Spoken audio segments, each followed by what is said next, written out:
Hello, welcome. Good to have you with us. I am thrilled today to be joined by a dear friend and a real compadre in this work of trying to raise the consciousness that we all live in. And this is my dear friend, Eva Maurice. And Eva, from the moment I met her, has been a champion of the best that resides within us, of helping people live in their heart, in their truth, in their grace. And these are the kind of people that I'm just so immediately attracted to and trust that, because I know that Ava's heart is really in her full integrity in the work that she does. And Ava is a practitioner of kind of many things: meditation, mindfulness, wellness. But I've known Ava primarily as a real champion of self-love, of helping guide people in how to truly be at rest in a deep love with themselves. And I don't know that there's more important or profound work to be done. So I'm thrilled to have you here with us today. Ava, thank you so much. Oh, Jess, thank you. It just makes my heart so full to connect with you again. It feels like it's been so long and only a few minutes at the same time. So thank you for having me. I feel very honored, and I feel so similar about you. The words that you spoke, honestly, absolutely ring true from me to you. And I think that we see each other, right? We see each other, we recognize each other when someone has that best of intention in their generosity of love towards Beautiful. ourselves and others. So, yeah, thank you. Generosity of love. Yeah, that's so well. Yeah. So I thought I'd start, Ava, with the story of how you and I met. Oh my goodness. This was back in 2016. I had just moved to Sedona. I didn't know, I think I knew one person. And I was just thinking about moving to Sedona. And I wasn't sure And I was like, all right, I think I'm going to stay here. Let me check out the town. And I thought, I wonder if there's a meditation center here anywhere in Sedona. And there was one. And so I thought, well, I'll go check it out. So I go down, I walk into the lobby, and there's, about 10 people standing around. And the woman behind the desk goes, "Oh, welcome. You must be here for the workshop." And I said, "What's the workshop?" She said, "It's a workshop about self-love." And I thought, well, who couldn't use more of that? So I said, "Great, sign me up." And I paid my money. And then I walked into the back room where you were holding the workshop. Yeah. And you were sitting there. You had the circle set up, ready to receive people. And as soon as I walked in, I remember. You looked up and you said, "Oh my God." You said, "It's so good to see you again." I remember like it was yesterday. I remember I kind of gave you that dog head tilt, like, "What?" Yes. Yep. And you said, "Wait a minute, we've never really met, have we?" I said, "No, I don't believe we have." And you said, "Well, it's good to see you again anyway." And I sat down right next to you. We did the workshop, and immediately there was what you were talking about. There was this meeting of like, these are the type of people, I met you and I was like, this is the type of person I want in my life. Yeah. Because we're all doing really good work. And as Ram Dass says, we're all just walking each other home. That's right. And we need to be championing others who are courageous enough to put themselves out there in service of love. So we've been dear, dear friends ever since. Absolutely. I remember that like it was yesterday. You walked in and it wasn't a premeditated thought, and I didn't look at you and go, "Oh, that guy." It was just this, it was like instant hi, like I know you. Like it was so clear that I knew you, that I had, Yeah, just seen you down the street kind of feeling. It was so absolutely. bizarre. And Yeah. that was it. I really thought that you had forgotten who I was or something for a minute. It was so wild. And like you said, after that, we were just friends. That was that. Exactly. And you were Yeah. holding these wonderful events in your home, I Yeah. think every week, Yeah. every Wednesday, I believe it was. Yeah. Midday meditation on Wednesdays and once a month, Sundays at the Meditation Institute that was there. And yeah, Yeah. And we would meet and we would just talk about how are we consciously attending to living our lives. that's right. And that's so much of what is missing and what so many people are yearning for Yes. is a sense of, wait a minute, I think something's missing. I think I need to pay attention to life in some different Yes. ways, to what's going on around me, what's going on within me. Yes. And that brings us to your work, or at least an aspect of your work. And I Yes. thought today we might talk about mm, your attention Mm. to self-love, Yes. because that was the first workshop that I ever attended of yours, was Yes. And self-love. after I've known you now for 9 years, right? 9 years? Yeah, that Yeah. seems about right. And I've been doing this work, well, consciously, purposely doing this work since 2010. Mm, And I feel like I've been doing this work my whole life and probably for many lifetimes, as I feel you have as well. yeah. But consciously doing this work now since 2010.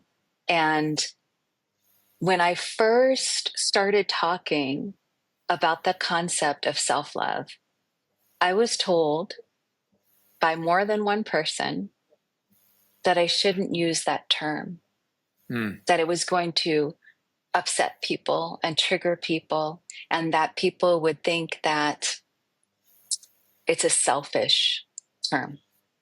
This is 2010. We're not talking like in the 70s or something. This was not that long ago. yeah.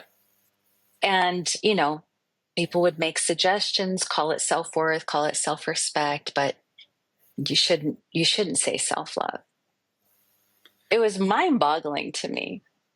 So this is perfect, because the first question I wanted to lean into today with you, Eva, is what is self-love? Mm, Because it is misunderstood, and it yes. can have that sense of, I'm so full of myself, which Yeah. is so opposite of what this is. So what is self-love? Self-love is the foundation of all evolution. If you desire a healthy relationship, a healthy body, a Mm, romantic endeavor, a career of purpose and passion, a full bank account, whatever your desires are, you must start with the foundation of true, honest self love, which is all encompassing of self worth, self respect, self knowledge, and predominantly self celebration. mm, And self celebration is another one of those words, phrases that are very triggering.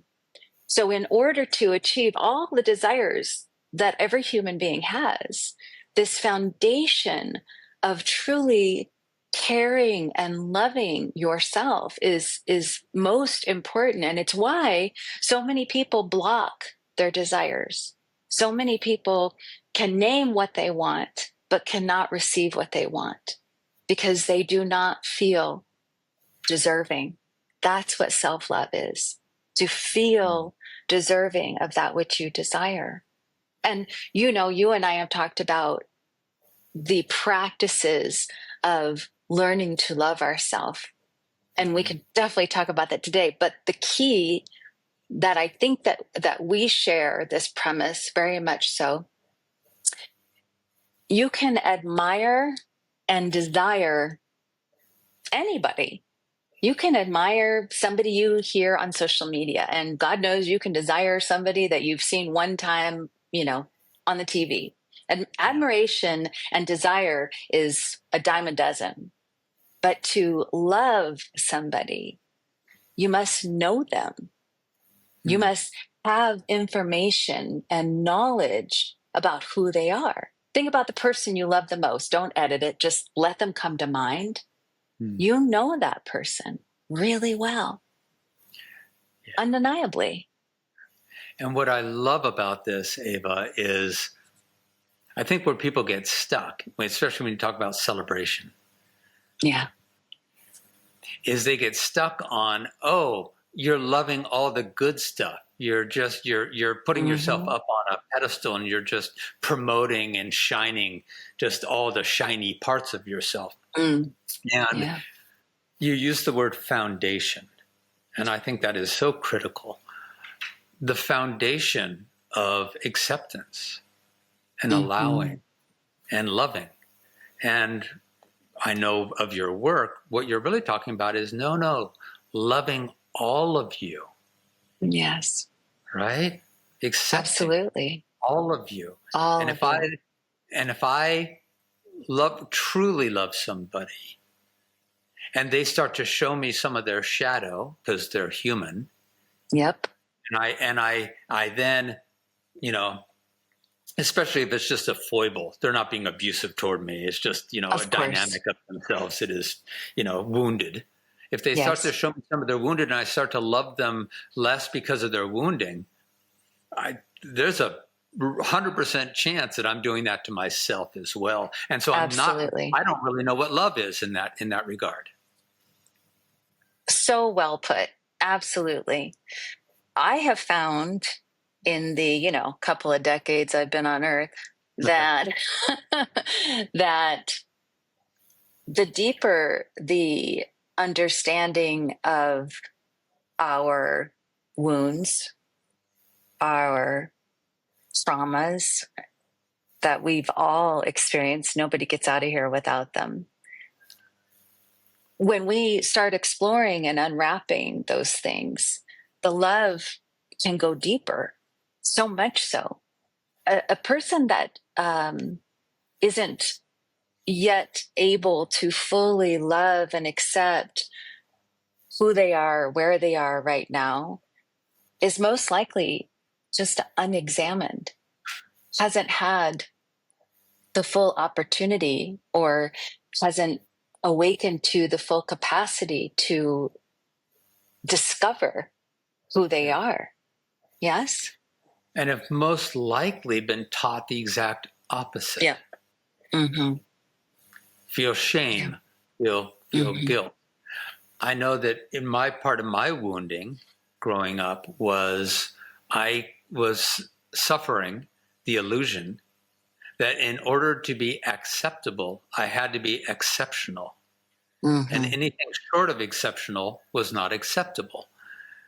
And what a wounding to live with that. Any time within myself that I felt an inadequacy or a confusion or a doubt or a stuckness or a hurt, I would shame all over myself with and then my behavior would be very unhealthy on the outside because I was just trying to show people a facade of self and not true self. Because I thought that and I had thought if I'm inadequate, I will be abandoned. I can't be loved. Right. Whew. And then we seek people who will agree with that. Yes. Yes. And we'll find them. You find whoever you're looking for. And they only love our shiny parts. So we can, it's not really an authentic love and we can't really trust them. Right. Yeah. Don't you think, Chess, that our generation is possibly the first generation that has been given the ability or the capacity, self-given, awakened to the capacity to to love ourselves, not despite the wounds, but perhaps because of. Don't you think that this is really, our generation has really had that opportunity more so than anyone before us, at least, in recent history? Yeah, yes. I think, I hearken back to the 60s, right? Yes. Yes. Hey, peace and love, that was Yes. relegated to, being a hippie. But now when I look at it, I'm like, oh, I actually know what they were talking about now. Yes. I Yes. didn't understand it at the time. I just thought it was a groovy way of living. But now I understand that what Right. they're saying is no, peace and love. Like, let's Yes. really be in these things. But ours is the generation that now is learning how to put a language to it and Yes, to that's correct. really understand what it is. And they're not just bumper stickers. Hmm. It's a real deep understanding. Agreed. And, we were born in the 60s and we were born Yeah, into that time of, that was all around us from the beginning. It was present it, in the world. it was. It Yeah. was. And it was. And to your point earlier, it was threatening. Mm. It was threatening to those who Yes. went, no, if you live in peace and love, how are you going to set boundaries? How are you going to set goals? How are you going to accomplish things? Yeah. You're just going to let people walk all over you and you're going to, just kind Right. of, I'm cool with it all, man, Yeah, and, which is so far from reality. and what is, so the way I would label it, and Yeah. one of the phrases I use in my work is when you awaken your authentic peace Mhm. of being, you awaken your authentic power. So Yes, inner peace is actually a power. And absolutely. can you speak to that in regards to love, how it really ends up empowering our lives Mm. in so many ways, and especially when we look at love through the lens of it's acceptance, it's allowing, Hmm. it's a peace with our own being. So Yes. how does that empower our lives? It makes me want to go to this the triad within all of us. So, I believe that we have our true authentic self, our divinity, our divine self, our God self, our soul, the part of us that never dies, that carries on, right?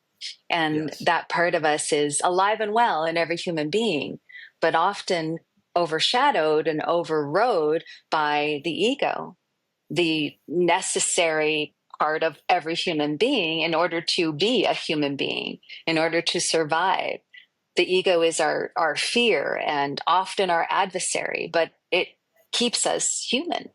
And Yeah, go let's ahead. let's name this real quick so you can continue. A lot of people won't understand ego, and I'll one way to explain it. look at it is it the way I've been playing with it is, or being with it is, ego is activity of mind. Ego is the character self, the personal self that we need to have a sense of individuation in a world. So it's a story of self, basically. And if that story of self is, full of my conditioning and my programming and what I learned and Yeah. what I was told and the construct of myself that I've made up, so that's my sense of the ego self. It's not really who I am. It's just a story that I tell about Yes. myself in the world. Is It's that the a lot? culmination of all your habits. Yes. And Yeah. ego is the fear. We have this Yeah. divine love, which is Mhm. with us always and forever and continues on till the end of time, our divinity. And then the kind of the opposite on the shoulder, right? Remember the old Tom and Jerry Yeah. cartoon, the The devil and devil the and the angel. angel, right? Yeah. The our true divinity is that angel, and our Yeah. ego is in many ways the devil, because the ego wants us to keep repeating the same patterns and do the same thing over and over again, simply because the ego's greatest fear is the unknown. Hmm. So it's the opposition, the desperation between love, our divinity, and fear, the ego. We have to have both. We don't get out of here without one or the other. They're a marriage. Go ahead. I can hear you So wanting to say something. Yes. yeah, I want to bring us back Yeah, yeah, to that. yeah. Now that we're Yeah. looking at what ego is, and you were Yep. saying, so that when we lose connection with our divinity, it's often because Yes. our ego is overshadowing, is veiling Yes. the Right. the constructed identity is veiling the truth of ourselves. Correct. So we're So, talking about the empowerment. How does self-love yes. empower us? Right. So the power lies within the ability to lean out of ego into Mm, that observer and be able to check ourselves and say, I don't want to be in fear. I don't want to repeat these habits. I don't want to do the same lesson for the 400th time. I'm going to choose love. And then the empowerment is allowing your true divine self, your true authentic being to drive you, to help you find your passion and live your purpose. And in that deep love is wisdom, the ability to see everybody's authentic self. That empowerment of love allows you to be beyond generous, beyond giving. It is so full because you're not seeking to be afraid. You're not mm, running in fear from the typical things that we would fear. Pain is a construct of ego, whether it's physical, mental, emotional, even spiritual pain. When we live in true love, even in our deepest hurts, our deepest wounds, our angriest moments, our saddest grieving, it's so mm. real. And having that power of love, having true self connection and that foundation of love doesn't get you out of the pain. You still have the human experience, but Right. now you have the power to know what's on the other side. You have the power to nurture and to share and to spread generously the ability to find that love in everyone. That's magic. That's what you do when you talk to everybody. I've seen you talk to people. I've seen Mm. you embrace people you don't know. I've seen you share in circles and you communicate with that. Just such a tremendous capacity for that power of love. It radiates.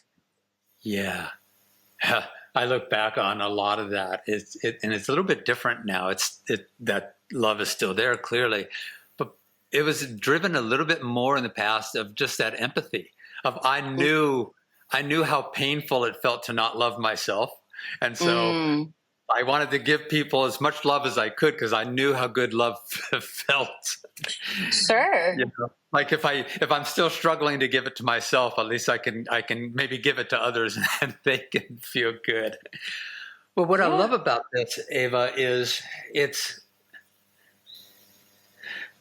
that witnessing, that ability to Mm, rest not just in love, but as love, right? mm, And to not have to conquer the fear, but to hug the fear, mhm. to have empathy and compassion. The analogy I often come up with is that if a parent is truly the healthy parent and Mhm. the child comes to them with the fear, that the really healthy parent wouldn't say, stop it, stop being fearful. No, The that's healthy right. parent would say, oh, you feel fear? Oh, but you beautiful child, beautiful Mm. child. You here, let me love you. I don't say go away until you stop being fearful, and then when you come back I can love you again. I can't love you while you're Yes. fearful, right? Yeah. Yes. So the empowerment to allow our humanity Hmm. and to love it. Yes. That's put very well. To the power of love allows us to accept all parts, not only of ourselves, but of everyone Mm, around us. But it also allows you to accept all situations that you might be in, yes. to Yeah. accept where you are and why you might be there, and then to be able to move away if it's not where you need to be in Yeah. love. Right. Without needing to Mm-hmm. villainize others in order to feel good about my decision to move away. Right. To be able to And say, go ahead. I'm sorry. no, go ahead, please. It's not about accepting toxic treatment or accepting abuse or, not calling somebody out if they're hurting you. There is obviously lines that are very clear in knowing when you need to remove yourself from a situation. So just to be clear, there are always situations where you can make a very it can be a very split second decision to get yourself out of a dangerous situation or a situation that you know you don't belong in. Discernment is also part of love, to know where you need to be and when you're done being there or when it's time to stay a lifetime or two. But that power of knowing the truth about love, knowing your true, authentic, organic self as deeply as one can. I mean, every day I learn something new about myself. Every day I'm surprised. And every day I can find a little corner of something that has not been unraveled yet. Something that is still tied up in a knot from seventh grade, right? I mean, it's an endless unveiling of acceptance. And some things take a really long time to accept. So the power of love isn't to accept that everything is good, is to accept everything and to decide how you want to move forward. That's the power. You're reminding me of the difference between the direct path and the progressive path. In my work, in the work of consciousness and awakening, the progressive path says, I'll be okay again. I'll be free. I'll have arrived where I want to arrive when all of the pain and hardship and difficulty and shadow is finally vanquished. Right. And the direct path says, no, go directly to the essence of love that you already are. Awaken as that love that you are. Yes. And this is the power of learning self-love. Go to that. Yes. So that you can meet the shadow, you can meet the suffering, you can meet the pain, you can meet the wounding, and you're free to do so. Not you'll be free when all that's gone. That's right. Yeah. Yeah. So this brings up a big question for me. To the best that you're able to answer it or feel into it.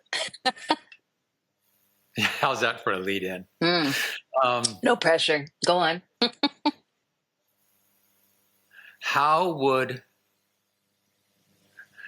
Okay, well, I'll ask the big question, but we can whittle it down to make it more manageable if we need to. The big question is, how would society, how would the world be different if truly, if truly people were genuinely able to rest in a love that allowed them to set a boundary and say no, and even actively fight against something, Sure. Yep. without needing to fall into hate, without needing to have their own heart darkened by hate and by fear, to be able to trust the power of love, to say, I don't need to hate you, and I don't need to make you such the villain, but it doesn't mean that I don't fight for a world of more respect and honoring and compassion and sovereignty. So how would the world be different? And if that's too big, then it's simply, how would one's individual life perhaps be different? Well, if the question is, if the world could find their path to loving themselves, if every individual found their capacity for true self-love, self-worth, self-respect, and eventually self-celebration through knowledge and acceptance, there would be no one to fight. Okay, so let's play that's true. That's true. So let's play I it this mean, way. right? Was What that if a more riddle? people? It is? It's a koan. It's a Zen koan. How about this? What Yes, if a I lot more understand. people, just a Yes, lot more yes, of people, course. how would the world start to shift? What would start to change? I think everything would change. I think our health would change. Our physical bodies would become less burdensome. I think that Um, we would find um, a clear path in our minds without as much confusion, without as much self doubt. I think that we would be able to communicate with one another, with the world, with nature, with all living, breathing things in such a more conscious and generous way. And I think that the honestly, I really do believe this, and this may be a little bit out there, but I really do believe that if the world could awaken, if the population could start working itself into a space of true self love and self acceptance, hmm. I think physically, mentally, emotionally, and spiritually, we would be so much closer to peace. We would be walking in the light of our being and celebrating that with each other. There wouldn't be that feeling of, I mean, it would hopefully slowly go away. That feeling of desperation for you to pay attention to me and for Hmm. the world to see me and to see and to like me and follow me and want me and need me. That need for constant external validation, I think, would start to lessen. And in that release of that need for external validation, we would celebrate one another naturally without that need. Does that make sense? Well, you said something so beautifully there. We would walk in the light of our being. We would walk in the light of our truth. I hear you saying in that is all so much of the that which veils the truth of love, the Yes. divine nature of that we all share, Yes. the shared divinity would be less veiled. It would be more apparent, more, and then all the natural consequences and outcomes of that would be, oh, we're not seeing separation, we're seeing unity, we're not seeing That's right. other, we're seeing self. Yes. That the light of love, to keep shining it, upon, Yes. there's still some darkness to be loved, to be seen, to be witnessed, to be healed. That piece about, you know, external validation is so Oh, desperate. It's so strong. And we all crave external validation. We crave the love from our parents. I mean, like that is our first external validation that we, beg for. yeah. And it doesn't let up throughout life. And if you can find the love within yourself, then the love that you crave and enjoy and celebrate from others becomes so much more meaningful. Do you find then, Ava, that, like, I was reflecting on this the other day in another podcast, where when I was growing up, my angst was the world of my angst was limited to the population of my junior high. Like those were the people. Those were the people I compared myself to. That Yep. do I measure up? Do they love me? Am I acceptable? Well, now it's the entire world. You Mm. know, I can scroll through Instagram all day long and have Yes. instance after instance after instance of compare, and do I measure up, and Yeah. am I okay, Hmm. and it feels like it's coming to a head where more and more, do you Mm. feel like people are really kind of, it's right in our face now. Your need for Hmm. validation, your need for love, your need for acceptance is so painful that that's maybe what's going to help bring people through this. Is they're going to finally go, I can't do this anymore, it's Yeah. killing me. Hmm. It's interesting because I really enjoy social media. This is not a Mhm. slam on social media by any means. I really do enjoy social media. I enjoy following people that I find entertaining or I find so much wiser than I am. I love learning on social media. I use social media for so many things. I'll do a meditation, I'll do some yoga. I mean, it's just this beautiful space of being able to connect with somebody across the world. I mean, it makes this giant place so small in the palm of our hands, and it's so fascinating. I mean, I absolutely love the exploration. And what you're talking about couldn't be more spot on, Chess, that while it has so many wonderful things to offer, it also offers us comparison, and it offers us insecurity, and it offers us a form of self hatred if we aren't like what we're seeing. And I do see, I do personally, am starting to see more and more acceptance happening in the world of social media. But I also think that really depends on your personal feed and what your algorithm is attracting. So well put, because here we are, we're doing a podcast. Hello. Yes. This is so and you said I use it for so many wonderful things. Yes. But to be conscious of, am I using it for, self, and am I self-deprecating because of what I'm seeing? Or if I'm posting, am I using it for that validation? For that, I'm looking for the likes, I'm looking for the am I okay? Yeah. And we're learning now, and then sharing what we're learning through social media, so it has that value. Yes. We're learning like, oh, I can't depend on relationships or the world or situations or conditions to always behave in a way that validates me or feeds me. I need to find that from within. Yes. And that's part of the self-love, right? Is finding the love within, so we don't have to keep making the world responsible for loving us. Oh, ding, ding, ding. Chess, you nailed it. That is such a poignant statement. Our not just love, but our joy, our peace, our passion, our purpose, our health, our finances, our relation. I mean, we could go on. Our lives, our responsibility.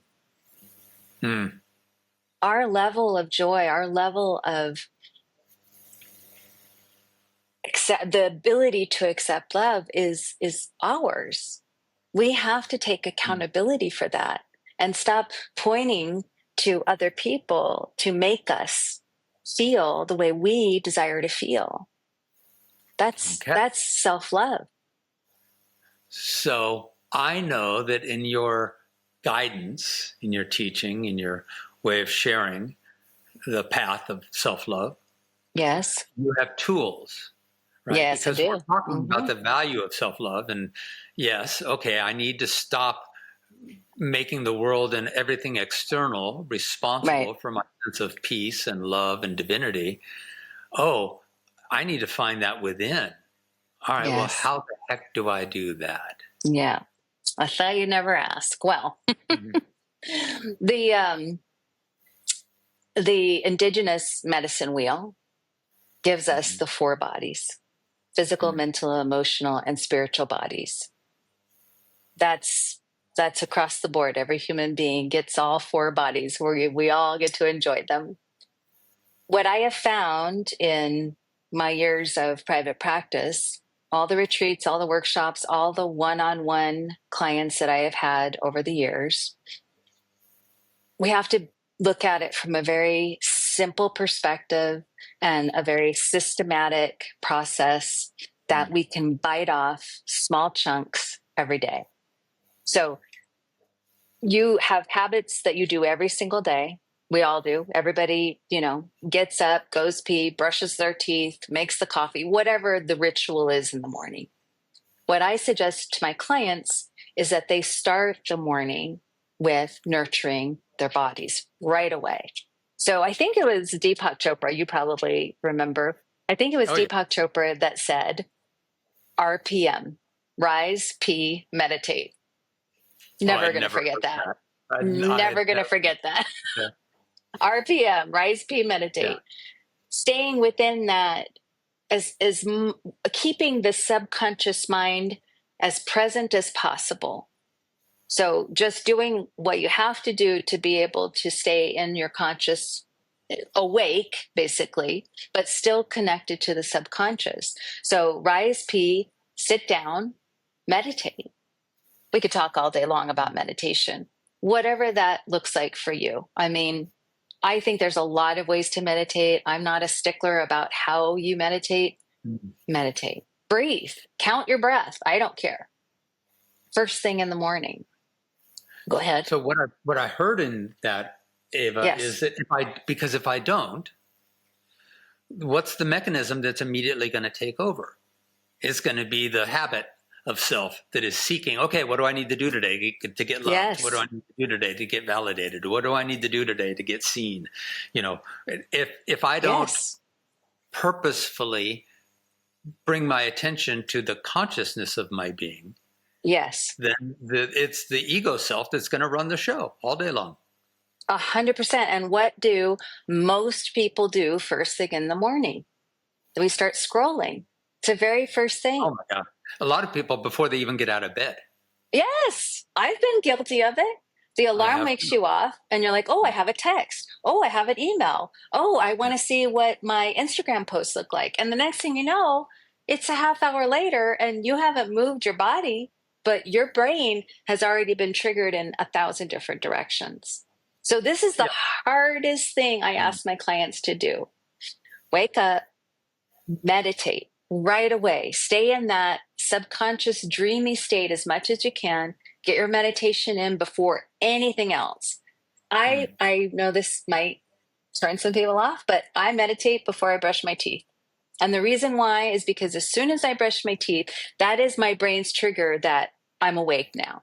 That's how my mind Yeah. wakes up entirely. Yeah. So get up, go pee, sit down, do my meditation. And here's the other hard thing. Immediately after the meditation, right next to my bed, journal. Immediately. While my brain again isn't fully engaged in the world around me and the chaos of my day, immediately journal.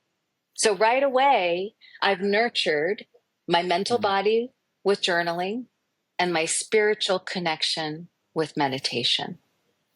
Two of my bodies have already been taken care of, and I've only been awake for like 20 minutes tops. Okay, let's sit with that for a second. Yeah. And for anyone listening or watching, just sit with this for a second.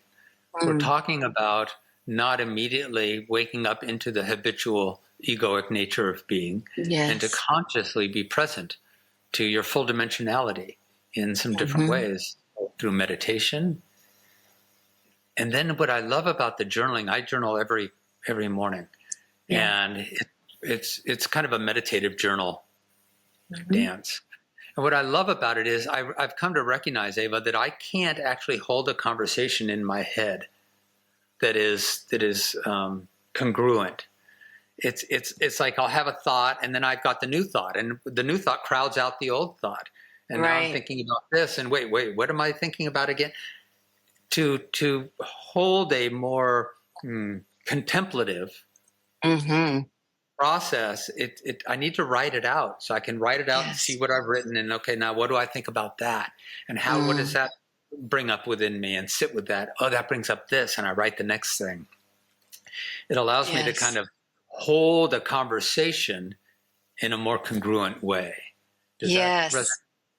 100%. And it allows you to hear yourself.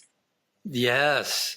To the true self, to the wisdom, to the soul, to your soulful self. Like quiet the mind so the soul can sing. Yes. That's why I find, again, this is through a lot of trial and error, but I find that meditation immediately followed by journaling has been the best duet thus far. I've played around with all kinds of rituals, and traditions and looked at, well, maybe I should do this and then that. And I do believe that Deepak was onto something. So Mm. that first thing, meditation followed by the journaling. And, sometimes I give clients journal prompts, especially in the beginning when they're just having such a hard time getting started. But eventually it was, oh gosh, dang it. What's her name? The Artist Way. Julia Cameron. Oh my gosh. Mm. Oof. I don't know why I walked in the room, but I can remember Julia Cameron. She wrote The Artist Way, which if you haven't ever read The Artist Way, all the books are phenomenal, but the first one is just spot on. And she talks about the morning pages is what she called it. And it's just automatic writing. And it's Yeah. so hard for people to automatic write. It's like meditation, Chess. You know this. You've been practicing meditation for a long, long time. People do not get that there's this tremendous benefit, but it's like a vitamin. It's not a quick fix pill, though you can have some pretty amazing results in a quick meditation for sure. But the long-term result of journaling is a priceless healing tool. If I only have one thing to say to somebody, I say, write, journal. I agree. And if people could start to recognize, I mean, we're so accustomed to making sure I get it right. I don't want to journal. I'm bad at it. I'm not good at it. I don't know what to write. Yes. Eva, I don't remember the last time I went back and read through anything that I've written. It's always for in the moment. It's just for in the moment conversation of deepening my understanding. And I'll add one other dynamic to this, which is what I call marinating. And if I add study to this, whether it's the night before or at any time, if I'm in my studies, then when I'm meditating, it allows me to kind of review my studies. The mind isn't totally quiet. The mind is active. The mind is asking important questions. What does this really mean? Who am I really? Wait, what is the light of my being? It's to have a more sacred conversation. So if I study, then I can marinate on what I'm studying and going, wait, what does that mean? And how does it apply to my life? And then, and who am I really? And then I go into my journaling to really flesh it out. My gosh, that's it. That's it. And that's it. And that truly, I mean, there's two other bodies to take care of, but that really is the path to self-acceptance, because you have to know what you're accepting. You can't just say, I accept everything about me. I have to know, well, what are these broken parts? What are these wounds? What is this trauma that I'm accepting? What is it who am I accepting? Who am I loving? Self-wisdom. What's my the full self-knowing is who am I really, transcendent of the personal self. Exactly. Who am I, divinely, eternally, which is love. Yes. So who am I really? And then, and what are all the ways that I get in my way? What are all the parts of me? What's all this chaos? Exactly. That's right. Yes. Okay. Really quick, I want to mention my 3 rules of journaling, which are also great rules to be applied to almost anything else. But especially in journaling, I teach that there is no judgment, number 1. Do not judge what you write. No edit. If you write something and you go, oh God, I don't know if I want to say that. No editing. Journaling is not a finished product. It's not an article. It's not an essay. It's not for a book, usually. It is just no judgment, no edit. And the final one is no audience. Nobody's reading it. You write it for you. And in many cases, you don't even read it yourself. No judgment, no edit, no audience. I love that. That is solid. No audience. Right. No audience. No audience. And that's why I tell my clients, do not buy a fancy journal. Get a spiral notebook that costs $1.99. That used to be $10 for $1. Yeah. Buy the inexpensive spiral notebook so that there's no part of your brain that says, I don't want to write anything ugly in this pretty book. Oh, that's wonderful. Yeah. Yeah, it helps. When I left Sedona, uh, 3 years ago, I think now, Yeah. I had to downsize a lot. Yeah.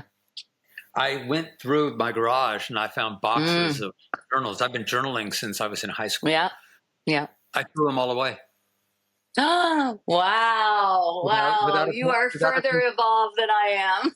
without a concern in the world. I Wow. don't. That's amazing. They don't. They serve their purpose in the day that I wrote in them, and that's Wow.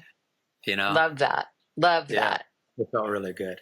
I'm So still let's talk. attached to Yeah. my third grade journal. I don't think I can get rid of it, but the other two, just really quick so that we tie up those Yeah. loose ends.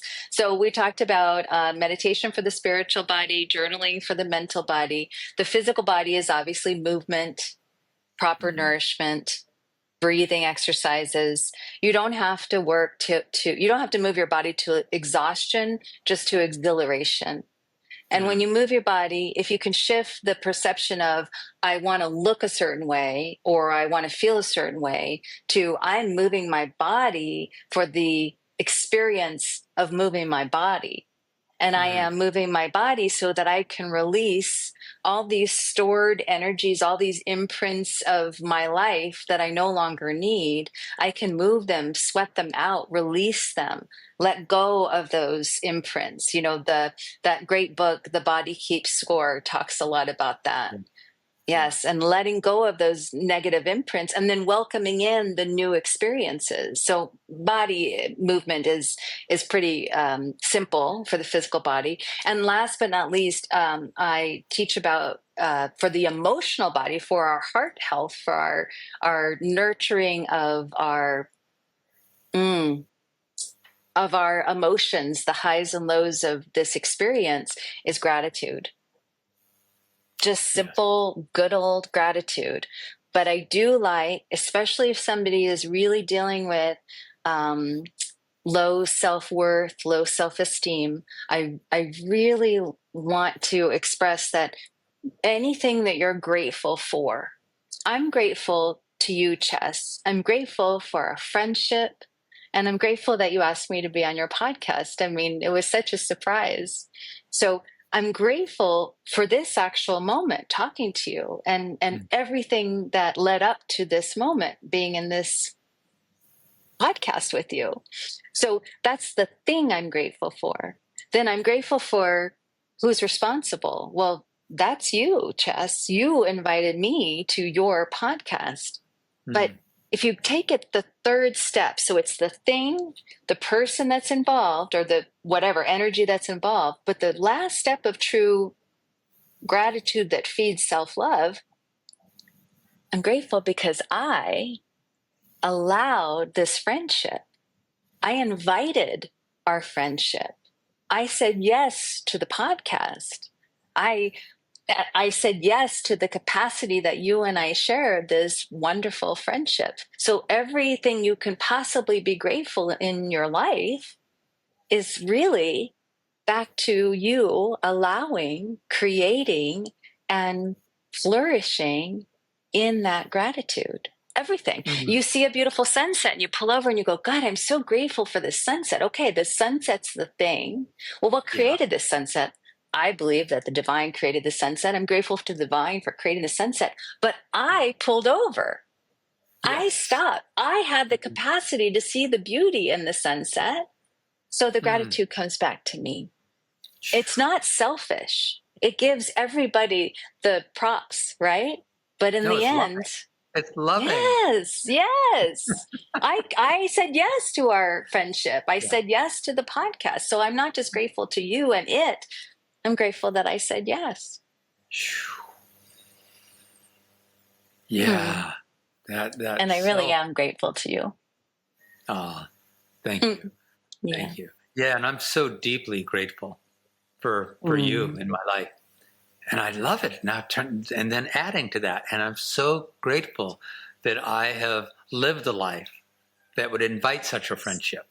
that would Yes. invite such a camaraderie and a love. And you Yeah. created that life. You're responsible. Yes. And how do you and let's play with this and every moment that's led to this, right? Yes.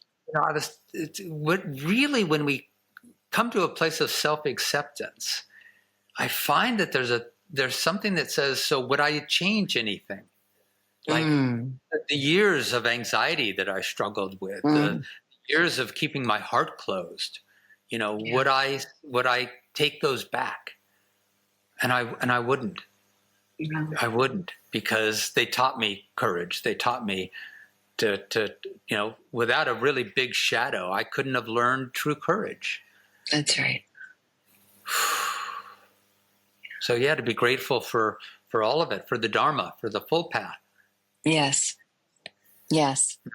I want to ask you questions, but I know you have an agenda. No, I don't. No, ask away.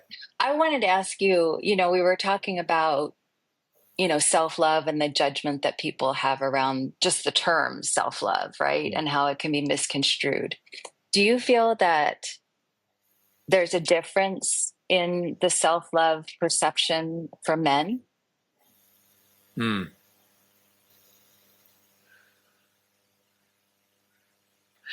Yes. I have found in my work and in my own life, that one of the greatest fears for men is a sense of inadequacy. We don't like to be inadequate. We don't like to have it pointed out. And so certainly, and that's both in our DNA, in our evolution, and in our modern societies and how so many people are raised. If you need to be the guy who, literally in the old day, bring home the bacon. You need to you need to be competent. If you're not competent, you're not going to be chosen. You're going to be alone. You're going to be rejected. You're not going to be belong. So for men, we don't like to feel inadequate. And to self-love, one of the first things we're talking about is, okay, meet and accept your struggle, your pain, your suffering, your ignorance, your I don't know. I don't know how to do this. Vulnerable. The vulnerability. It requires that vulnerability. So I think it is different for men to self-love kind of mean they can get twisted to being a self-aggrandizing. I find that I'm awesome. I love myself. I'm awesome. I'm fantastic. I can do. Look at all I'm doing. I'm going to plow through it. Yeah, instead of oh, wow, look how much I can feel. Oh, look how deeply I can hurt. Oh, what a beautiful thing. What a capacity. Yes. Oh, that's my true power. That's true power, to be able to feel it all. Courage isn't denying the pain. Courage is accepting it and loving it, right? Yes. You work with 100%. Yes, I didn't want to assume, because I don't have the experience of being male in this lifetime, but I would assume, especially our generation and older, especially, have a heavy weight of that. I am noticing so many shifts in the new generations coming up, and you have clients of all ages, yes? I do have clients of all ages, but it tends to be 40 and above, because they've finally gotten to the point of saying, okay, all these ego strategies that I've been employing don't actually hold together. I need to find a true center. The younger people are still like, no, I got this. I don't need to go with it. I've been really blessed to have a really wide variety of clients over the years. And I have my youngest male client right now is 18. And I started working with him, I think he was 13, 14 years old when I started working with him. And my oldest male client is in his 70s. And it's fascinating to see the similarities. Right. Mm-hmm. Completely different generations, completely different life different experience. worlds, like different planets. But the inner angst or the inner struggle is still the same, right? It is. And quite honestly, it's not incredibly different from female clients, people that are experiencing this life as a female. Humans are humans. And though there are definitely differences in the generations, because we have different experiences. Mm-hmm. When we went through COVID, we had our experience. When my son, who's now 21, went to COVID and he was a sophomore in high school, that was a very different experience. But the through line of any age and however we're experiencing the world in so many different ways, not about just gender, but about our perspectives and where we're born and how we have been assigned so many things at birth, like where we're born and who our parents are, right? No matter how different we all are, the struggle for self-acceptance and self-love and the discovery of the power of that love it's a shared through line, no matter who we are. We all are, I believe, as Ram Dass said, as you said earlier, we are all walking each other home. Mm-hmm. But home can be many things. I think home in my work really represents the true self-love and that foundation that allows us to evolve.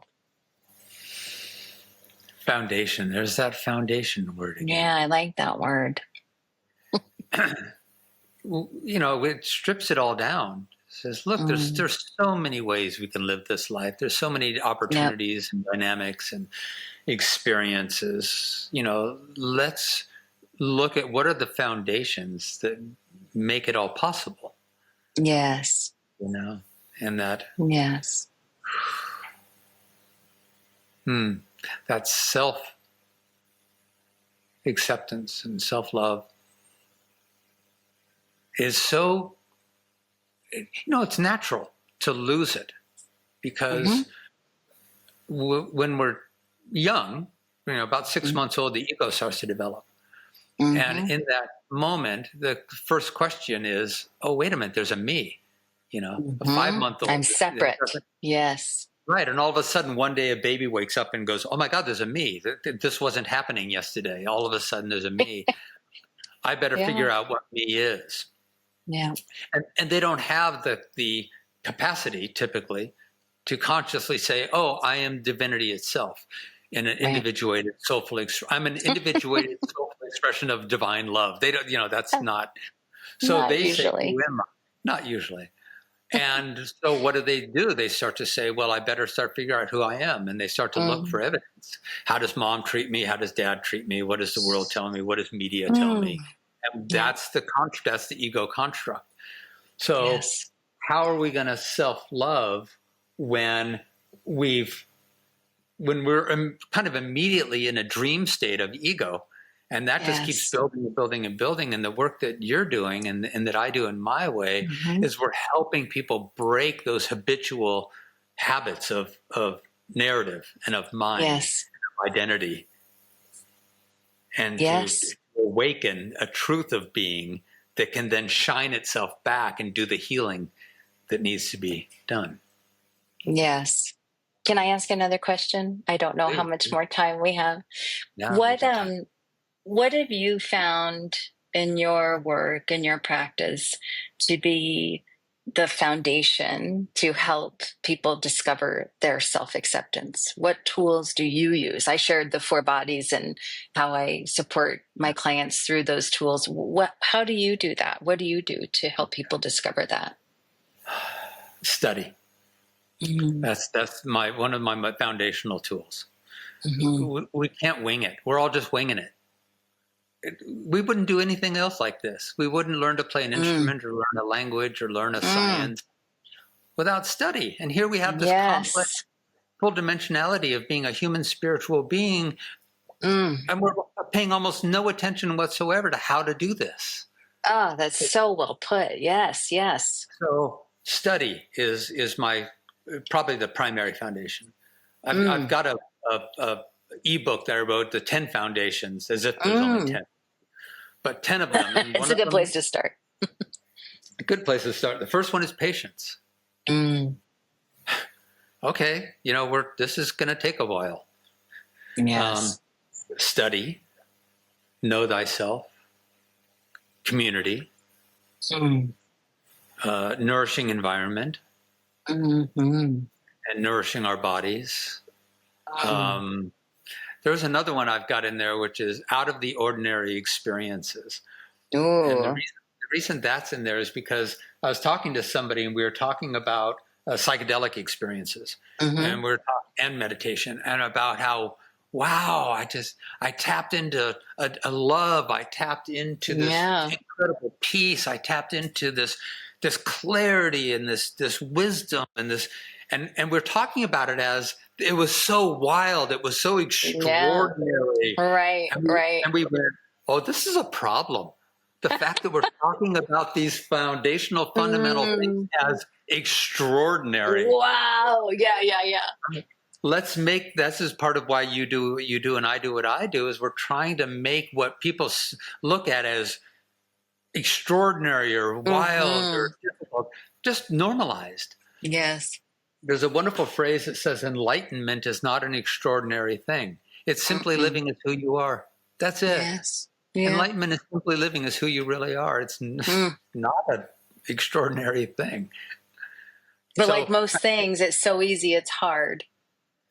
it's right there. Right. There's nowhere to go. A journey to my true self doesn't go anywhere external. It's That's just a right. stillness of being and Mm. recognizing, oh, it's who I already am. It doesn't Mm. ever go away. My mind will Mm. tell me different stories, but the essence of my being is who I Yes. am. So I think Mm. the main thing is study, to Mm. to learn a new language, a new perception, and Mm. to stay patience, to stay in these conversations of conscious awareness, to make sure we have others in our lives who are interested in these conversations, to make sure that the Mm. media that we consume is at least part of it is Mm-hmm. more conscious conversations, Yes. to make the knowing of the I, who's at the center of Mm-hmm. our lives. Like, Mm-hmm. I is at the center of everything that we experience. Is that Yes. It's our I perception. is exactly Mm-hmm. am I viewing life through the ego eye, or am I viewing life through the divine eye? Mm-hmm. So study. That's my main foundation. So when you say study, I Mhm. love that so much. I'm absolutely incorporating this today. I love this. I think it's something that I do, but I haven't named. I mean, I think it's, something I teach and something I do, but I haven't named it the way you have. And I really love that so much. So when Yeah. you say study, you have your book, which I haven't read and I plan Right. to. I'm sorry I Mhm. haven't yet, but I'm going to get on that. I love the construct of it, the 10 foundations. I love organization, charts, and graphs. I'm all Yeah. about it. I love it. So good. Yeah. Stimulates that part of my brain. So you have your clients know your book and study your book. Then do you have them?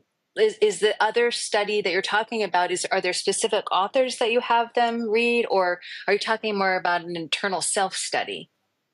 Um, well, it's an internal self-study that is only possible when we do the study of what are the mechanics, what are the mechanisms, what are the processes, what are the practices. Okay. So what I mean by study is, and then I can talk a little bit about how I do it. I'll take a bath in the evening. Mm-hmm. not every, but a lot of evenings. And Mm-hmm. I've got a little platform set up for my laptop, and I'll open it Yeah. up and I'll boot up Rupert Spira, Muji, Mm. Ganga, Adyashanti, Yes. The whomever, greats. Yeah. the great and or contemporary, a Mm. podcast like this podcast. The reason this Mm-hmm. podcast exists is it's an opportunity for people to study something called self-love. So Gotcha. study Love is this. Ram Dass, who are my teachers? Mm. Who are the ones who are Yes. speaking divine truth? And because that's what I'm interested in. So that's what I study. Yes. If I was interested in Mm. building skyscrapers, I would study electrical and mechanical engineering. Yes. So it's that study. And then it's the study of self through journaling, through gratitude, Mm-hmm. through meditation. Yes. That's what I mean by study. It's Mm-hmm. consciously aware of making my self-knowing the center of my life, to make sure it's really central to my way of living life. I won't work with a client for anywhere under 6 months. Mm-hmm. And the way I'm working with clients now is we go through, I guide them, whether it's an individual or a group cohort, I guide them through the curriculum, the Beyond the Noise course that I have, that I've developed. We use that as the curriculum. Okay. And then we talk about, what does this mean? How does it apply? Right. How does it work? Because as you know, in this work, you can work with somebody and they come out of a call going, wow, this is all so clear. Got it. And then you talk to them a week later and they're going, wait, how do I do this again? Wait, what? 100%. Yep. Tell me again? Yeah, It for takes sure. a while. Yes. So for you, is it kind of the same? Do you, when you're working with clients, do you tend to find that that longevity of consistency is really necessary? 3 years ago, I went through and did the best evaluation I could of like the average length of my clients, like how long do I talk to people? And 3 years ago, I think my average was 4 years. I have very long-term clients. I actually still talk to clients that I talked to in 2010, 2011. I don't talk to them every week, but I still have, I have very, very long-term clients. It's not to say that I don't have clients that do one package, which is 10 sessions. So some clients will come to me and what they're looking for is a very specific problem to dissolve. They come to the table, they say, here's the problem. This is all I'm interested in fixing. I don't want to dig up the dead bodies. I don't want to remember any past lives. I just want to work on this problem. Great. And, it depends on the issue, but, I don't feel like I can really help someone discover a level of self-love in anything less than 10 hours. That being said, I also love gifting sessions. All of my clients have the ability to gift sessions to their friends and family in need. And I have absolutely, that is my seva, my selfless service. That is how I give back to the world. Some people go to soup kitchens, some people write big checks. However you give is beautiful. How I give is in my allotted 35 hours a week that I talk on the phone to clients. If I have 5 spots that are open, I will take 5 gifted clients, 5 people that need support that I've never talked to before. And, I've had a lot of different responses about that, oh my gosh, you're giving away so much, that's so much time. And why would you put so much energy into that? But for me, once I'm working, once I'm on a roll, once I clock in my brain and my body, I've said my prayers, I've done my meditation, I've done it all, and I'm ready to give. I just want to give for the day. Then when I'm done, I'll be done. And then I do my, back to my own ritual and routine. Giving those sessions away, about 7 out of 10 turn into clients, number one. Best referral system ever is to give sessions for me. And I have done that since the beginning. I have built my entire practice on referral, period. That is the only way I've ever gotten a client is by referral. But gifting those sessions, I can affect, not me, the divine through my teaching can affect someone in less than an hour. Yeah.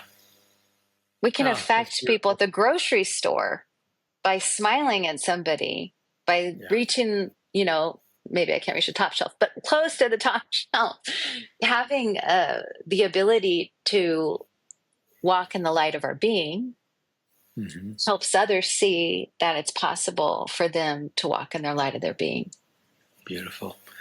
Just a little ray of sunshine. Sometimes it's just the little bit of nourishment that can open somebody up and touch them in a way that suddenly a cascade of life experience starts to open up. Absolutely. And I will start to wrap up here. One of the things you said was, that you, with your clients, longevity of, how long can you talk to them about this? Well, when we look at our own lives, we're still talking to ourselves about it. We're journaling every day. We're meditating. We're still growing and evolving. So there's really, I've got a client that I'm working with, my youngest client, who's kind of the most advanced in that, with me the longest. We talk every week, maybe every 2 weeks sometimes. But man, it's just a constant. I'm growing. He's growing. The relationship is so beautiful because every time we talk, I'm like, ooh, let me share something else that that I'm happening upon, and it's a value. We're both growing together. So I love that. Kind of lifelong. Yes. Yeah. Beautiful. It's beautiful. So Eva, how do people get a hold of you if they want to learn how to self-love with even more alacrity and grace? Yes. And I support people. Really, nothing's off the table. I mean, after so long in private practice, you think you've heard it all. But of course, I'm so thrilled to be surprised. Nothing's off the table. I support people in business and everything to intimacy. So nothing's off the table when I'm in session. And of course, everything is beyond confidential. And I talk to couples and families and coworkers and mothers, sons. I mean, I have, like I said, my entire practice is based on referral. So I have a web of people that somehow are interconnected some way. And it's really quite fascinating. So I get a really beautiful perspective of the human experience. So people can go to my website, which is just my name, Eva Maurice, EVAMAURICE.com. And there's information on there how to reach out to me via email or text. And I am always happy to talk to a new person. So I really welcome that. And thank you for giving me this opportunity to share that with your viewers and everybody that we can reach through this beautiful podcast. Oh, beautiful. It's just, I love this, the community and the camaraderie and the support, and this is what we do, right? If you go eat at a really nice restaurant, the first thing you're going to do is go tell the ones you love. 100%. You got to try this. Absolutely. That's why I support your work, because I know the incredible beauty and depth of it. And I'm like, oh, let me share this to the world. Like, you guys got to try thank this. You. This is really good. Thank you. So do you take new clients, Jess? I mean, like, are you open to taking new clients right now? I am. Okay. I'm shifting my work a little bit. I am just because of where I want my focus to be right now. And I'm writing my main book, and that's my priority. I'm working with more visionaries, leaders, people who they look at their lives and say, how is it that I've got everything that one could possibly want, and I still feel a bit of emptiness? I still feel like something vital is missing. Yes. Those are the clients I'm really working with right now. Okay. Great. I'm really touched by your reminder of seva, and I want to get back to employing that also in my life. And in fact, the high-end clients that I work with can help pay for my ability to have this time Yep. Ditto. to give others.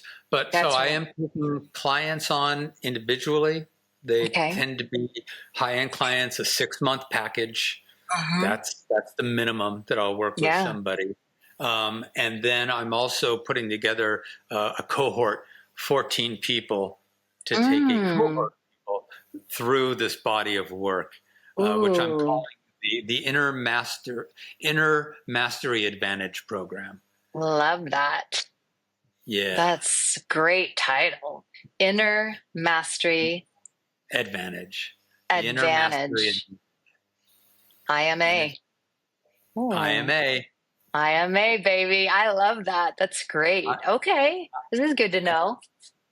Yeah. So, Mm. Eva, thank you. Yes. Thank you. Thank you so much, Chaz. Thank you, brother. It's been really my pleasure. And I don't know, I want to do it again tomorrow.